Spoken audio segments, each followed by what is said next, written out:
So dear students, आज हम discuss करने जा रहे हैं adult health nursing 1 BSN third semester लम्स के पास्ट MCQs को।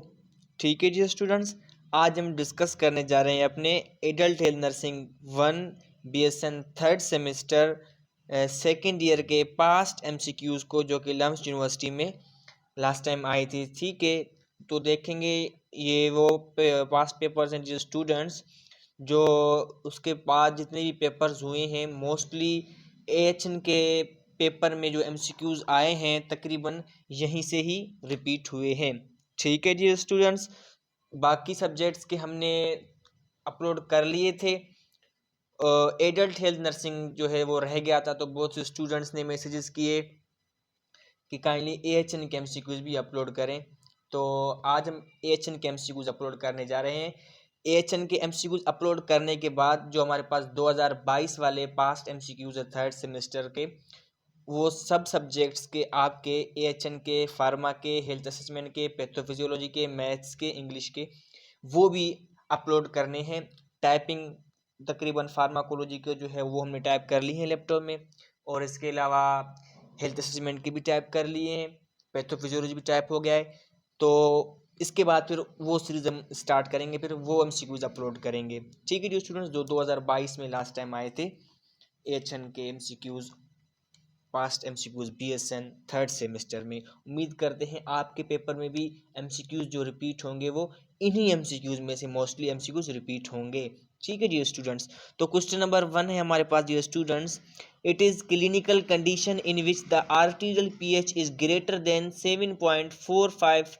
ठीक है, और उसके बाद क्या है, PA कार्बन डाइऑक्साइड जो है, partial pressure of carbon dioxide कितना है, less than 38 millimetre of the mercury. Have you got it students? तो इसका आंसर हमसे पूछ रहा है कि आया जब pH ग्रेटर हो जाए 7.45 से, यानी नॉर्मल जो है 7.45 है, ठीक है, जब इससे ग्रेटर हो जाए तो वो एसिडिक होगा या अल्कलोसिस होगा। ठीक है, तो इसका राइट आंसर ये स्टूडेंट्स हमारे पास क्या होना चाहिए, अगर हम सर्च को हम देखें, ऑप्शन ए है हमारे पास रेस्पिरेटरी डिस्ट्रेस, ऑप्शन बी है हमारे पास alkalosis and acidosis, option number C है हमारे पास respiratory acidosis, option number D हमारे पास रेस्पिरेटरी अल्कलोसिस। एग्जैक्टली पीएच जो है वो बढ़ा हुआ है, ठीक है, बेसिक है पीएच, तो इसका आंसर क्या होना चाहिए, अल्कलोसिस। लेकिन अल्कलोसिस कौन सी, रेस्पिरेटरी अल्कलोसिस। ठीक है जी स्टूडेंट्स, एबीजीज आप लोगों ने पढ़ी होंगी, आर्टेरियल ब्लड गैस। ठीक है, आर्टेरियल ब्लड गैस में हम क्या देखते हैं, एसिडिक और बेस देखते हैं, दो तरीके से देखते हैं। कौन सा, रेस्पिरेटरी एसिडोसिस, रेस्पिरेटरी अल्कलोसिस। दूसरा हमारे पास क्या होता है, metabolic acidosis and metabolic alkalosis. तो ये रेस्पिरेटरी क्यों है, क्योंकि यहाँ पर ऑक्सीजन की बात की जा रही है। ठीक है, तो इसका मतलब क्या हुआ कि respiratory alkalosis is the right answer. Have you got it respected students? Option number D जो है वो इसका राइट आंसर है। ठीक है जी स्टूडेंट्स, ऑप्शन नंबर डी। अच्छा, दूसरा क्वेश्चन हमारे पास, which nursing diagnosis is most applicable to client with faecal incontinence. ठीक है, नर्सिंग इंटरवेंशन पूछी जा रही है, कौन सी नर्सिंग इंटरवेंशन एप्लीकेबल होगा उस पेशेंट के लिए जिसको फीकल इनकॉन्टिनेंसेस का सामना करना पड़ रहा हो।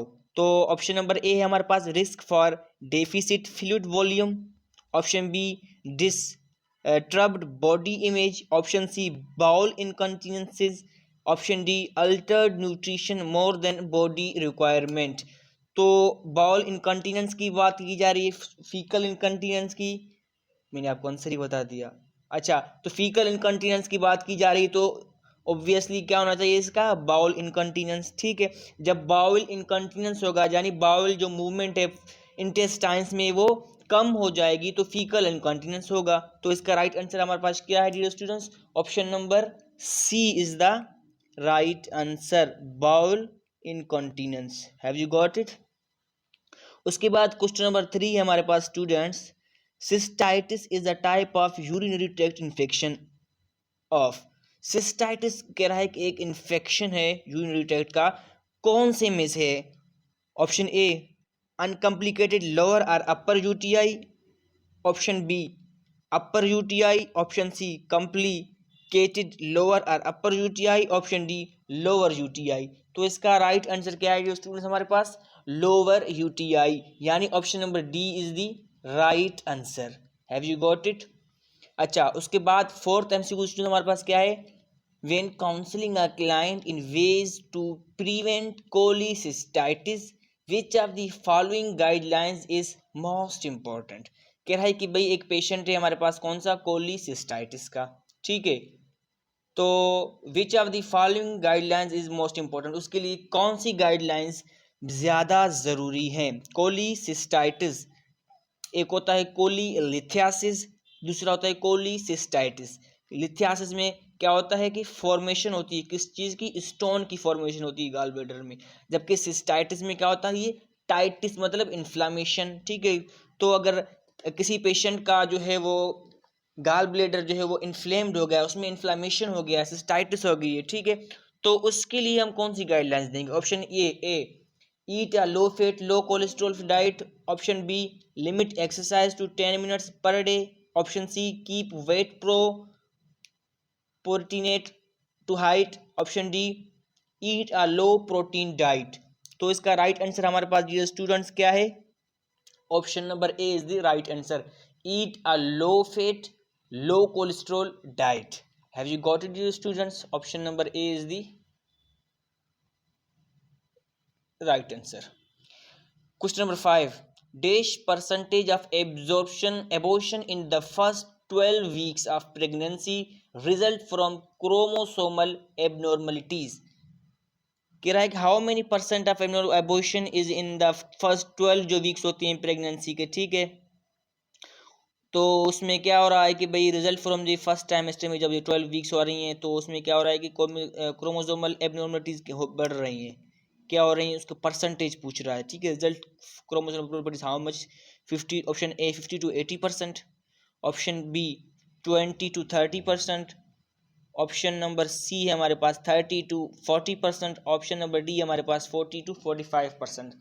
तो कितनी होते हैं चांसेस डियर स्टूडेंट्स? 50 से तकरीबन 80% चांसेस आते हैं एबॉर्शन की, इसमें फर्स्ट 12 वीक्स में, सॉरी फर्स्ट 12 वीक्स में प्रेगनेंसी के, ठीक है, उसको मतलब ज़ाया करने के, ठीक है, बच्चे को वेस्ट करने के। तो 50 से 80% चांसेस होते हैं। क्वेश्चन नंबर 6 है हमारे पास, the patient should be sitting when deep breathing and coughing because this position. कि एक पेशेंट है should be sitting when deep breathing, जब गहरे सांस ले रहा हो, कफिंग उसको कफ हो, बिकॉज दिस पोजीशन, किस पोजीशन की वजह से होगा? Option number A lozenge respiratory secretions, option B help the patient to support their incision while a pillow, option C allows the patient to observe their area and relax, option D is physically more comfortable to for the patient। तो question number 6 का right answer हमारे पास क्या है dear students? Question number 6 का right answer हमारे पास है B, help the patient to support their incision while with a pillow, ठीक है।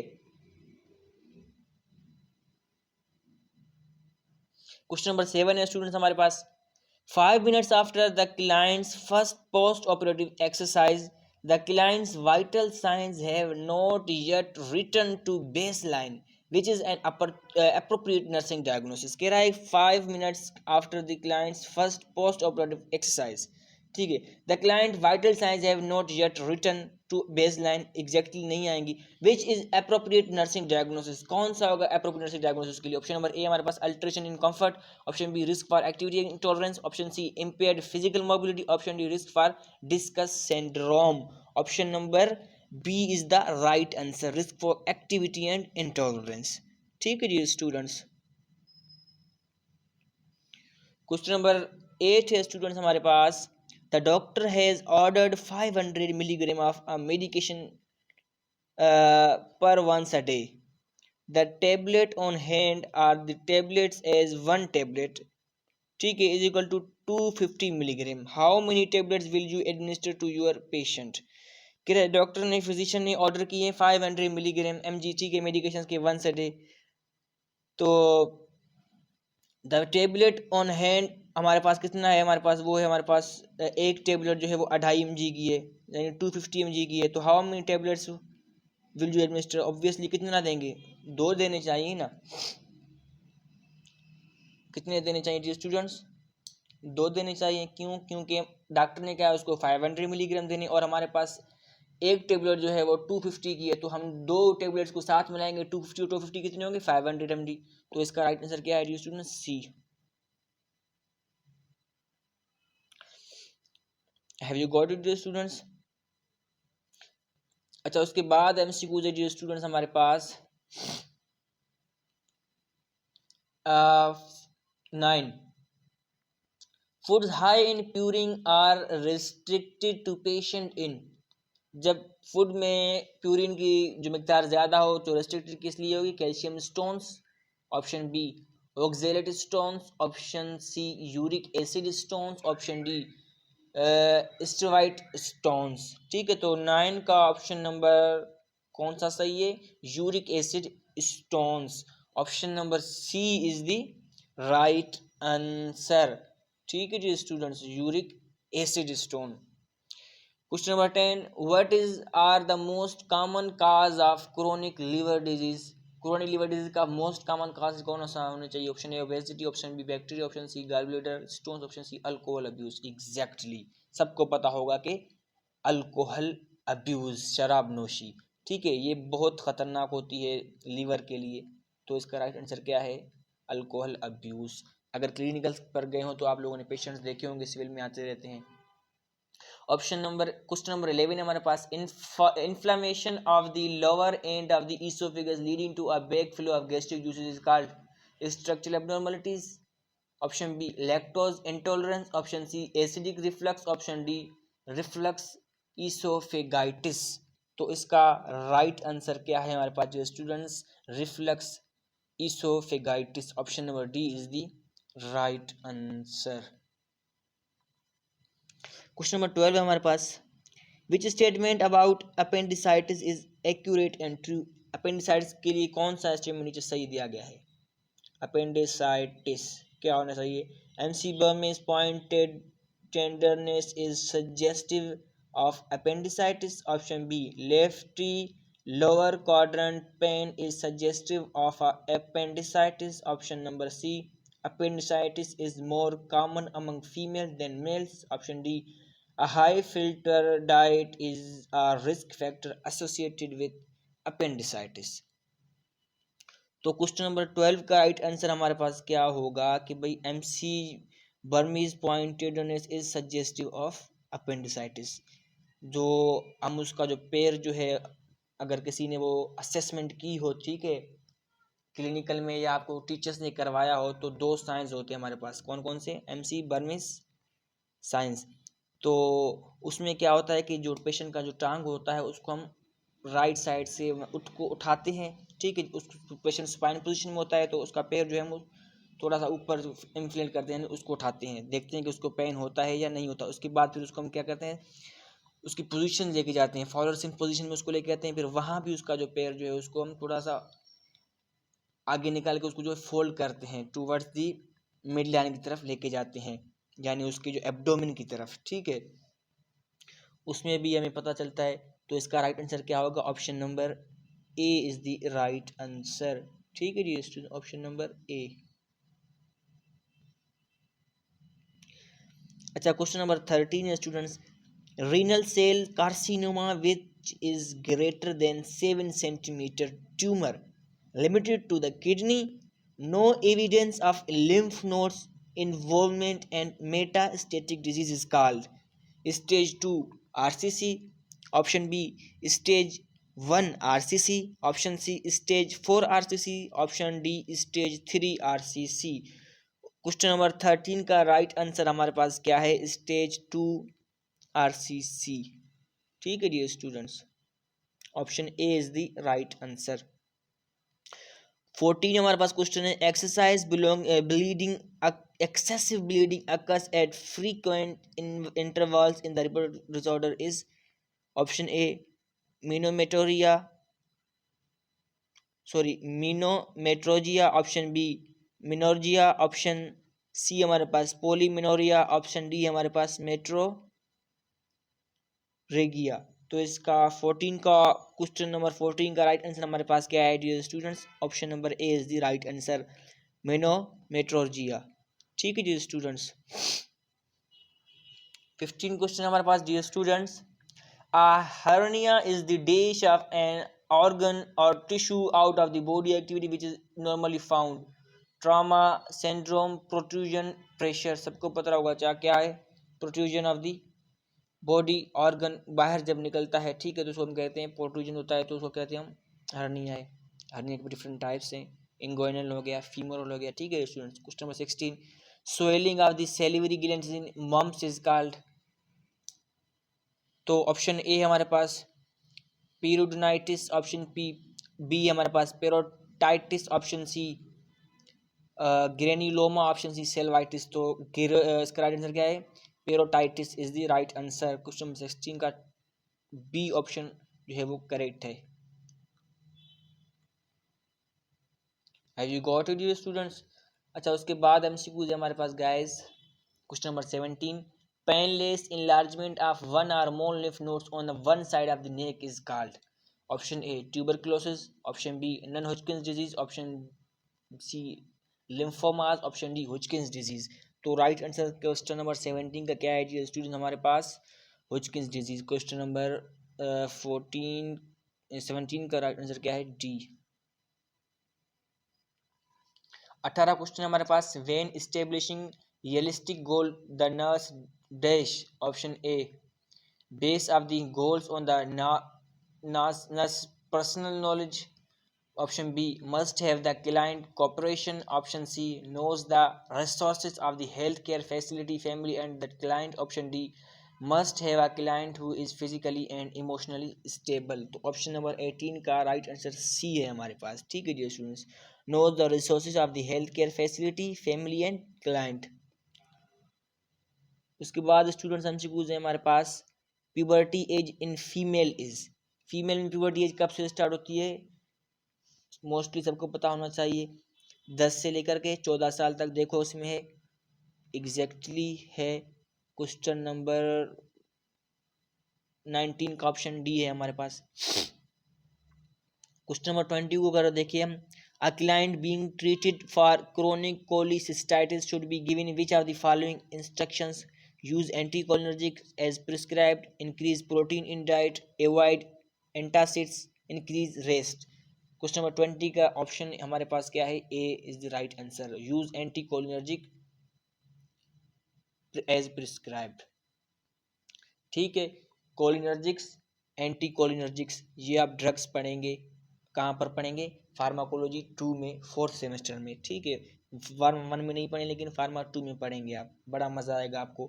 अच्छा, बड़ी बात यह है कि इन ड्रग्स के ऊपर मैंने ऑलरेडी लेक्चर्स अपलोड कर दिए हैं। ठीक है, cholinergic drugs, anti cholinergic drugs, ठीक है, anti hypertensive drugs, to the point, बिल्कुल डिटेल में, बड़ा मज़ा आएगा आपको सुनने में उनको। 21 है हमारे पास question number, which nursing diagnosis is most applicable to client with faecal इनकंटीनेंस।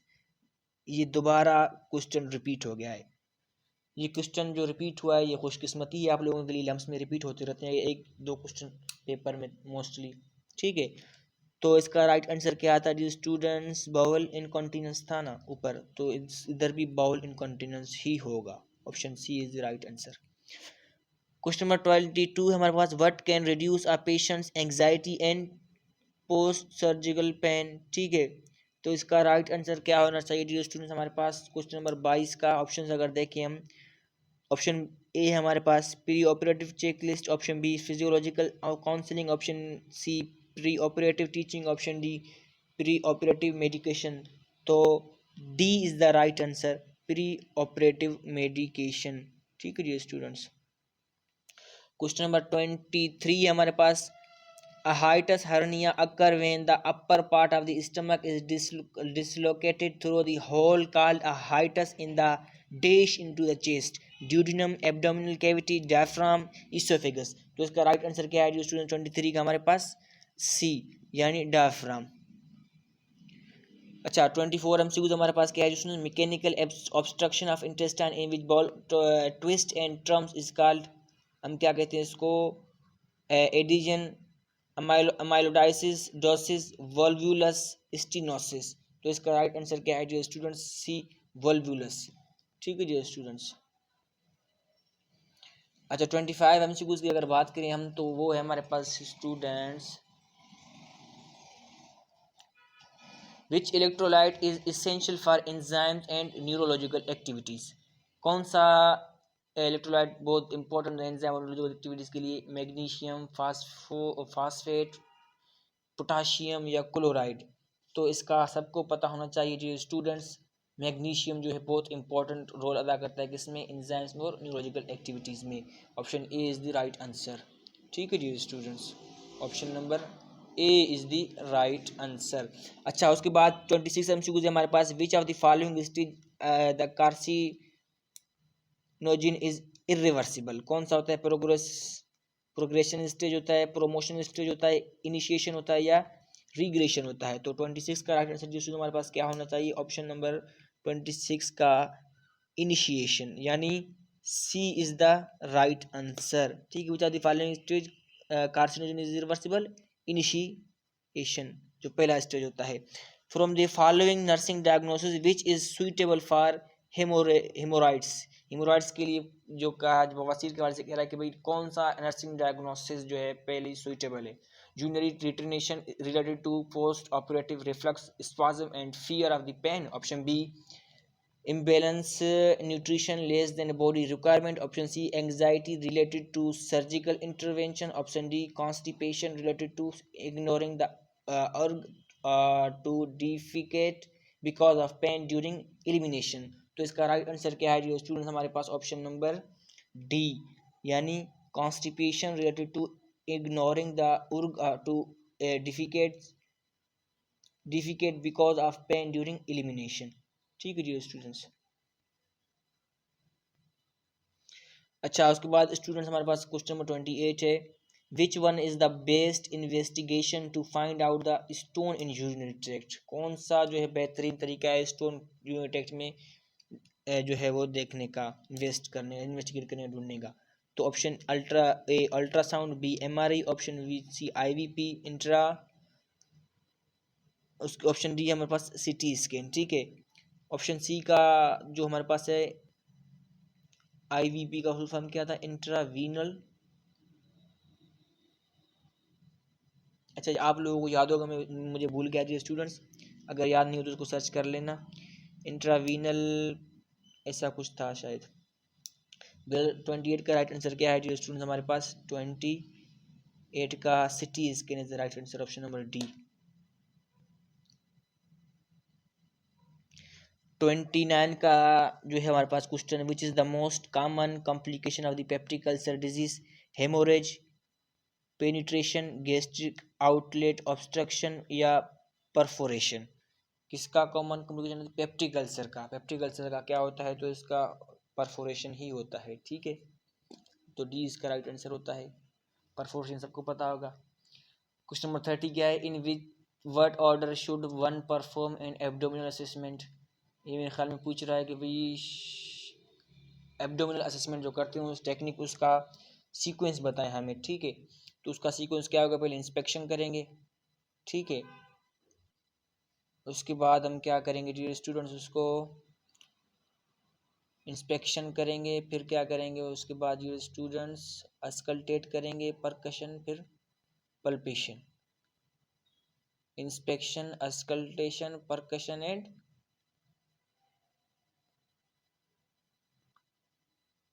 Palpation. तो इसका राइट आंसर क्या है डियर स्टूडेंट्स, बी।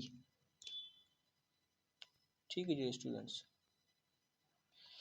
इन दोनों तरीकों को आप बहुत अच्छे तरीके से देखना, क्योंकि ये हेल्थ असेसमेंट में आते हैं टेक्निक्स जो होते हैं ये, इनका सीक्वेंस, एब्डोमिनल का सीक्वेंस, और दो है वैसे इनकी जो सीक्वेंस क्या होती है, वो दूसरे जो पार्ट्स को बॉडी का जो देखते हैं, असेसमेंट करते हैं।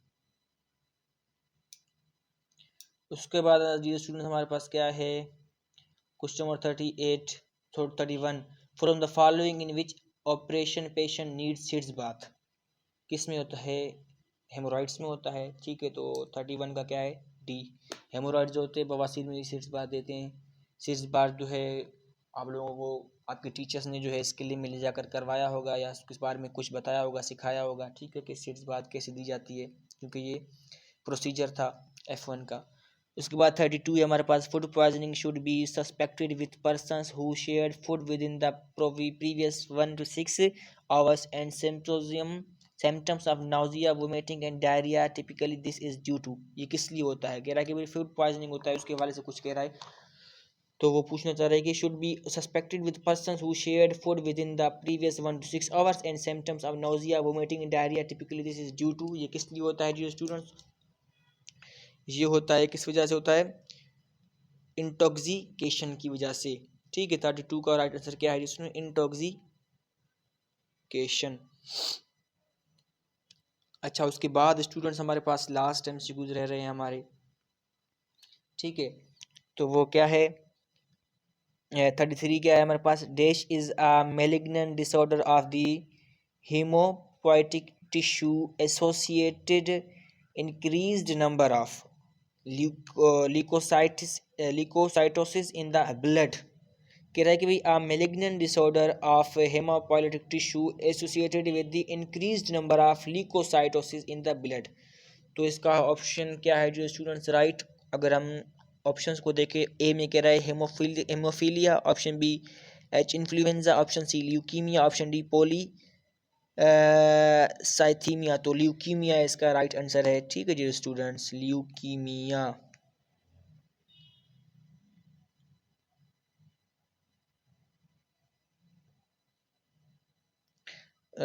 एक मिनट डियर स्टूडेंट्स, थोड़ा इश्यू हो रहा है इसको सॉल्व करने में, एक मिनट।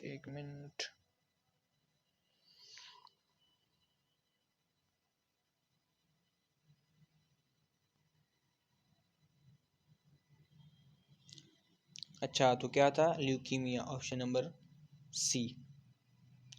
34 की अगर बात करें डियर स्टूडेंट, तो 34 हमारे पास क्या है, dash is primarily a disease of children older than 2 years of age, option A acute glomerulo nephritis, option B nephrotic syndrome, option C renal abscesses, option D acute pyelonephritis. तो 34 का right answer क्या है dear student हमारे पास, nephrotic syndrome, ठीक है। आप nephrotic syndrome जो है 5th सेमेस्टर में पढ़ेंगे, नेफ्रोटिक सिंड्रोम आप 5th सेमेस्टर में पढ़ेंगे पीडियाट्रिक हेल्थ नर्सिंग PHN में। नेफ्रोटिक सिंड्रोम में क्या होता है कि भाई ये जो है वो एक किडनीज का डिसऑर्डर है जो मोस्टली बच्चों में पाया जाता है, ठीक में, पीड्स में। इसमें क्या होता है कि इसमें जो फेरेस्टेटेड जो होल्स होते हैं ग्लोमेरुलस के, वो थोड़े उनकी जो साइज़ है वो बढ़ जाती है, ठीक है। जब उनकी साइज़ बढ़ जाती है पैथोलॉजिकली, तो प्रोटीन जो है ब्लड से वो क्या होता है, यूरिन में आना स्टार्ट हो जाता है, ठीक है, यानी प्रोटीन बॉडी से एक्सक्रिएट आउट होना स्टार्ट हो जाता है।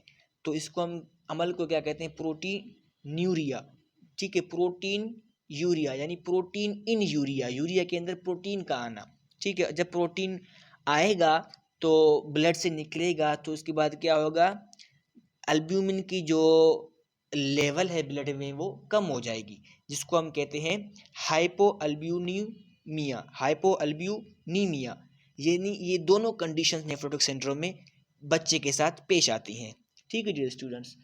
उसके बाद 35 क्वेश्चन है हमारे पास, spread of cancer cells from the primary tumour to distant sites, इसको क्या कहते हैं, यानी कैंसर सेल का फैल जाना एक जगह से दूसरे पार्ट में जाना, इसको क्या कहते हैं, मेटास्टेसिस, ठीक है जी स्टूडेंट्स, ये भी पता होगा सबको, क्योंकि फर्स्ट, अच्छा आप लोगों का AHN फर्स्ट है, ठीक है, जिसको नहीं पता तो कोई बात नहीं है।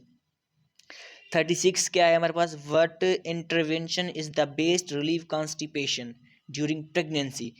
तो lying flat on back when sleeping, option B taking a mild over the counter laxative, option C reduction of iron intake, option D increasing the consumption of the fruits and vegetable। तो 36 का जो students right answer क्या है हमारे पास, 36 का क्या है, increasing the consumption of the fruits and vegetables, option number D is the right answer. Has you got it respected students? 37 MCQs है हमारे पास, anemia which can be classified based on the body temperature and antibodies react with the RBC's antigen, तो इसका क्या है 37 का right answer dear students, immune haemolytic anaemia.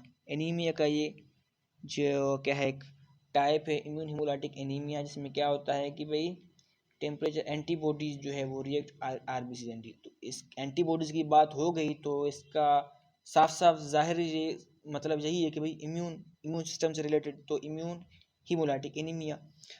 अच्छा, ये last वाले दो क्वेश्चन जो है जो स्टूडेंट 38, 39, 40 जो है वो आपको शायद नज़र ना आए, लेकिन मैं आप जो है काइंडली मेरी वॉइस को सुने, ठीक है। मैं वॉइस को सुने कि मैं वॉइस में क्या पढ़ रहा हूँ, किस क्वेश्चन को पढ़ रहा हूँ, क्योंकि मैं टिक लगाऊंगा तो उसके बाद एडिट जब करूँगा तो क्रॉप करूँगा वीडियो को, तो हो सकता है कि क्रॉप में ये 2 या 3 क्वेश्चंस कट जाएं, नीचे नहीं आ पाएँ, ठीक है। तो 38 क्वेश्चन है हमारे पास। Dash is disordered in which bone lose density and become porous and fragile, ठीक है।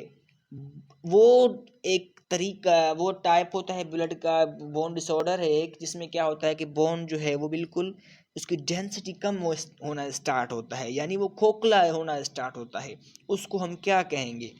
ओस्टियोपोरोसिस कहेंगे, ठीक है। क्या? ओस्टियोपोरोसिस, ये सबने पढ़ा होगा। ओस्टियोपोरोसिस बड़ों में होता है, और यही अमल अगर बच्चों में हो जाए तो हम उसको क्या कहेंगे? रिकेट्स। अच्छा, ये होता क्यों है? पता है डियर स्टूडेंट्स क्यों होता है? ये होता है विटामिन डी की डेफिशिएंसी की वजह से। वो क्यों?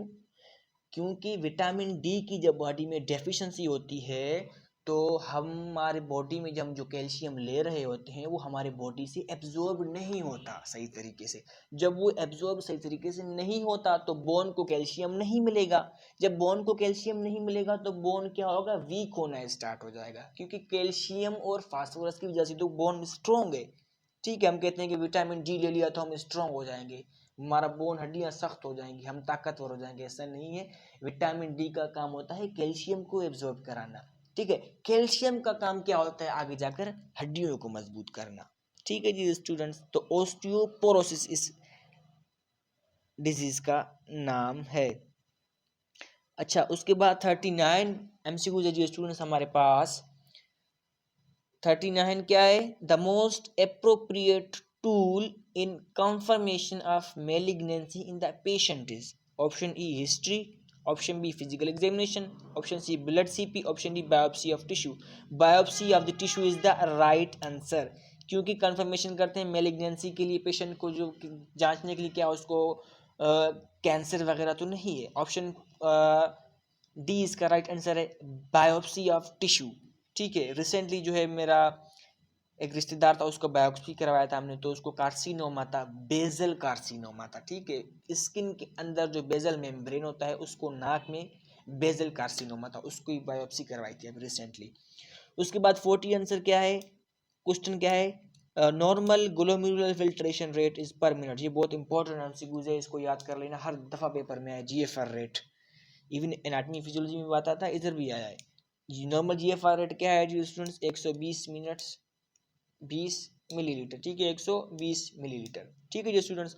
तो ये थे हमारे एयरटेल टेल नर्सिंग के एमसीक्यूज। अगर लेक्चर आप लोगों को समझ में आ गया हो तो काइंडली मिस्टर सना वाला लेक्चर को सब्सक्राइब करना ना भूलिए, ठीक है जी स्टूडेंट्स। लाइक एंड शेयर भी ज़रूर कीजिए ताकि आपके पास 2022 वाले एमसीक्यूज पहुंच सकें। जो पास्ट एमसीक्यूज हैं 2022 के लम्स के जी स्टूडेंट्स, वो ताकि आपके पास पहुंच सके और आप जो है अच्छे तरीके से पेपरों में पास हो जाएं, ठीक है जी स्टूडेंट्स। मिलते हैं अगले लेक्चर में। वस्सलाम।